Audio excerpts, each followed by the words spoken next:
আসসালামু আলাইকুম বন্ধুরা, কি অবস্থা সবার? তো আজকে নিয়ে আসলাম লেনোভোর আরেকটি প্রোডাক্ট যেটা হলো থিঙ্কপ্লাস লাইটপোর্স XT81। নর্মালি লেনোভো কিন্তু তাদের নামে একটু নতুনত্ব এনেছে, এখন থিঙ্কপ্লাস নামটাও তারা অ্যাড করে। তো আজকে আমি নিয়ে আসলাম থিঙ্কপ্লাস লাইটপোর্স XT81 মানে XT81 এর আনবক্সিং এবং ফার্স্ট ইমপ্রেশন। তো চলুন শুরু করা যায়। কারণ বক্সটা যদি আমরা নর্মালি ওপেন করে দেখতে পারবো, এটা কিন্তু এই লেনোভোর যে নর্মাল লাইন আপের যে বক্সগুলো সেগুলোর মতোই এবং খুব একটা টিপিক্যাল লেনোভো লাইন আপের যে TWSগুলো সেগুলো বলতে পারেন। এই বক্সটাকে যদি আমি সাইডে রেখে দেখতে পাবো, এখানে বেশ কিছু কম্পোনেন্টস দেওয়া আছে এবং এই XT81 এটা কিন্তু আসলে মূলত 1300 টাকার মতো মেবি এটার দাম। তো এটার যদি সাথে দেখেন, এখানে একটা কেবল দেখতে পাবেন, যেটা আমরা দেখতে পাচ্ছি যে এখানে নর্মালি তারা একটা কেবল প্রোভাইড করেছে, যেটা টাইপ সি কেবল, যেটার মাধ্যমে আপনি এটিকে চার্জ দিতে পারবেন এবং কোয়ালিটি মোটামুটি।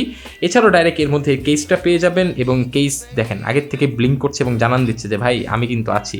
সো এই কেসটা যদি আমি দেখি, এটার কিন্তু আমার জানা মতে মূল আকর্ষণ এই কেস। তো আমি কেসটা যদি নর্মালি এখন ওপেন করি, এটাকে মানে র্যাপিংটা খুলে ফেলি, তাহলে দেখতে পাবো ওয়াও, জাস্ট অসাম। এবং এর বিল কোয়ালিটি যদি আমি বলি, আমার কাছে এটা মেটাল কনস্ট্রাক্টেড মনে হচ্ছে, যে অ্যালুমিনিয়াম অ্যালয় যেটা আছে এবং উপরের অংশ যেটা আছে এটাকে মনে হচ্ছে প্লাস্টিক। হ্যাঁ, এই পার্টটা প্লাস্টিকের মতোই মনে হচ্ছে, আবার অ্যালুমিনিয়াম অ্যালয় হতে পারে বা ভালো মানের প্লাস্টিক হতে পারে।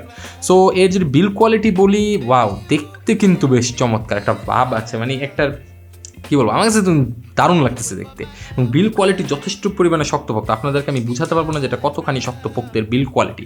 এর সামনের দিকে যদি তাকান তাহলে দেখতে পারবেন থিঙ্কপ্লাস লেখা এবং এর যে এলইডি ইন্ডিকেটারটা আছে সেটা এখানে অ্যাভেলেবেল আছে এবং এলইডি ইন্ডিকেটারটা জাস্ট গ্রিন কালারেরই জ্বলে, অন্য কোনো কালারে জ্বলে কিনা সেটা আমি পুরো ফুল রিভিউতে আপনাদেরকে বলবো।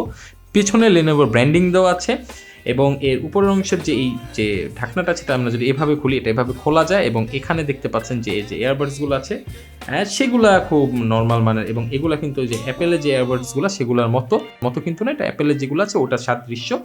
এবং এর মধ্যে এলইডি ইন্ডিকেটার আছে, লেনোভো ব্র্যান্ডিং করা আছে এবং সাইজটা অ্যাজ ইউজুয়াল লেনোভো যে TWS যে সাইজগুলো আছে সেগুলো, বাট এটার কোয়ালিটি কিন্তু বিল্ড কোয়ালিটি আসলে প্লাস্টিক এবং প্লাস্টিকটা মোটামুটি ভালো মানের গ্লসি প্লাস্টিক এবং ম্যাট ফিনিশটার একটা টেক্সচার তারা এখানে দিয়েছে সাইড ফ্রেমিংয়ে। সো ওভারঅলি আমার কাছে জিনিসটা কিন্তু খারাপ লাগছে না, ভালোই লাগছে। সো এর সাউন্ড কোয়ালিটি বা এর আদার্স যে ফিচার্সগুলো আছে সেগুলো সম্পর্কে জানতে হলে অবশ্যই আমার এই চ্যানেলটা দেখতে থাকুন এবং সাবস্ক্রাইব করে রাখুন। খুব শীঘ্রই লেনোভোর এই চমৎকার প্রোডাক্টটার কিন্তু ফুল রিভিউ চলে আসবে আমার চ্যানেলে, সুতরাং সাথে থাকুন এবং অবশ্যই ভিডিওটিতে একটি লাইক দেন, কারণ লাইক না দিলে কিন্তু আসলে এই ভিডিওটা রিচ হবে না এবং বেশি পরিমাণে ভিউজ আসবে না এবং অনেকে দেখতেই পাবে না। সো আপনারা যদি লাইক এবং কমেন্ট করেন তাহলে কিন্তু এটা আরও অন্যান্য মানুষের কাছে পৌঁছাবে। সো অবশ্যই লাইক এবং কমেন্ট মাস্ট। পরবর্তী যে কোনো ভিডিও আসা পর্যন্ত আমি মোহাম্মদ জাহিদ হাসান আজকের মতো বিদায় নিয়ে নিচ্ছি। সবাই ভালো থাকবেন, সুস্থ থাকবেন, আল্লাহ হাফেজ।